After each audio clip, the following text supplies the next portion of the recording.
Hey guys, Scott here. Today I want to talk about a phenomenon that happens in the DBD community and frankly, like a lot of other game communities in general.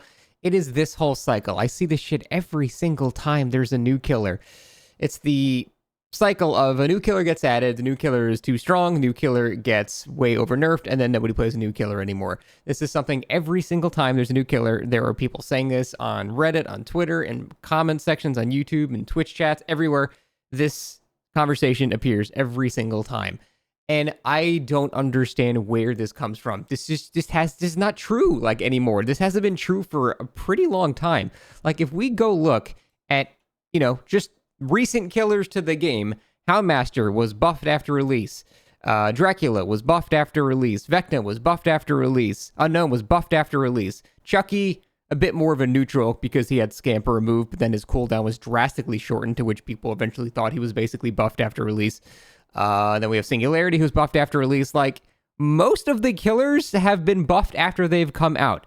And obviously there's a couple of exceptions, but it doesn't change the fact that this is just not the norm of the game, and I don't understand why people twist reality into a scenario in which they think this is what's happening. The truth is, most killers release decently strong, and then they just get even stronger with patches and buffs and things like that. So I don't know where this victim complex comes from killers, where they think, oh, they're just behavior scamming us. They're just releasing a killer like this, super fun and good, and then they're going to destroy it and get my money, and I can't charge it back anymore. And I'm going to file a class action behavior lawsuit. Like, the amount of drama that happens from this is ridiculous. But, like, seriously, let's look at just the last couple of killers we've had. Houndmaster right now is absolutely an A-tier killer. She is probably on the lower end of A-tier, but she is a very solid killer.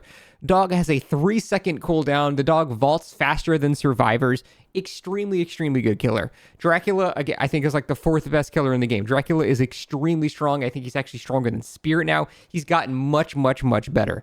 Vecna is wildly underappreciated because he is pretty complex in how you play him for not as high a reward as someone like, Tokyo Ghoul, because the rewards you get from Vecna is less. Still, played properly, he is an absolutely solid B-tier killer. People just use Flight of the Damned completely wrong.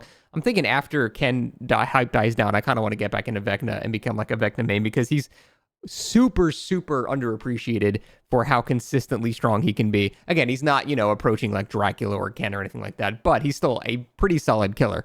Unknown, again, very high B tier in my opinion. Honestly, in the hands of a very good Unknown, possibly low A tier.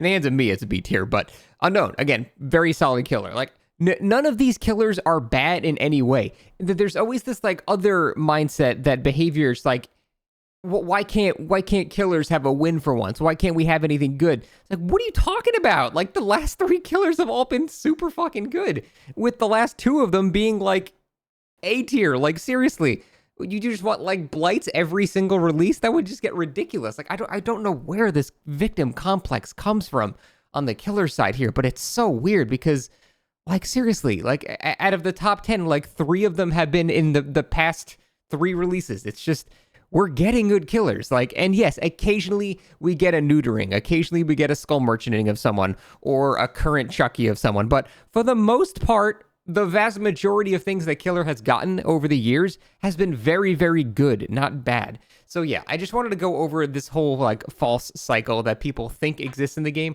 It really doesn't. And it's a lot of it, especially now, is brought up by fear that Ken, who is very hard to play, John, is very fun to play, and they're scared that he's going to get neutered, which of course I am scared of too, which is why I suggested, pretty reasonable things with like, reducing the range of the grab and the hitbox of the grab, things like that. Some people are saying the vault might be slightly overtuned, and I think I can agree with that as well. Like, we're not talking about gutting the killer. Even if they removed all that shit, he would still have the best map control in the entire game.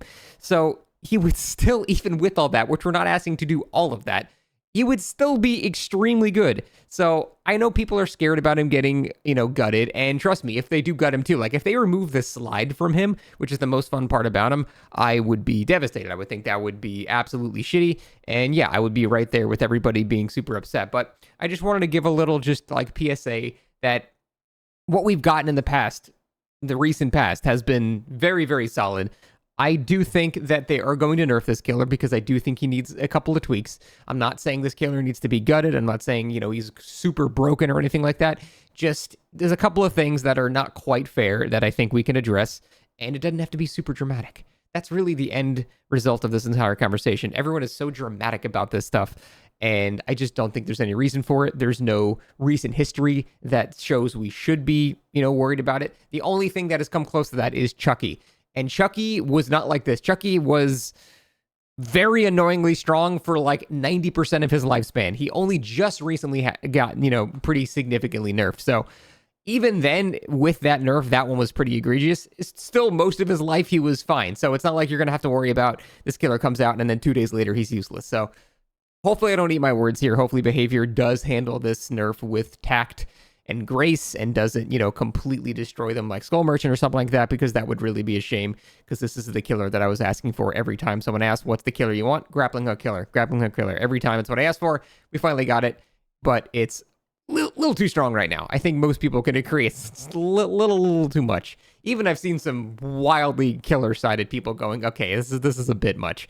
So overall, that's it. I just wanted to go over the cycle and how it's just not true. Maybe take a step back. It's not so dramatic. Don't have to be a victim in every scenario there, but that's it. Thanks for watching.